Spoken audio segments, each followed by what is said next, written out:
This is the Lone Crater YouTube. We hope this video helps. You start by isolating physical causes. Unplug the keyboard and inspect connectors for damage. Clean under keycaps with compressed air, because debris often causes chattering.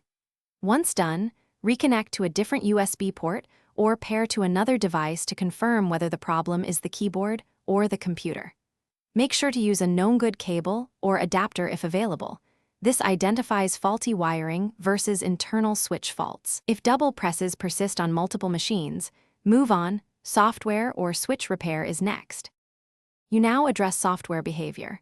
Change the repeat delay and repeat rate so that short unintended signals are ignored.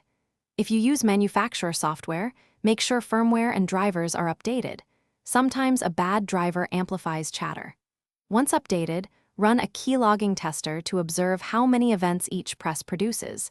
This tells you if the OS is receiving duplicates.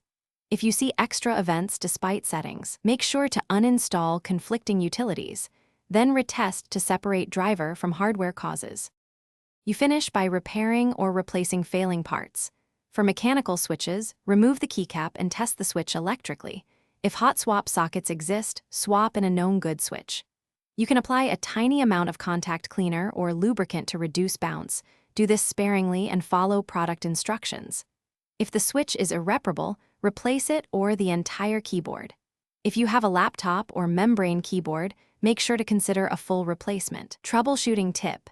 If intermittent, test under different temperatures and user profiles to rule out.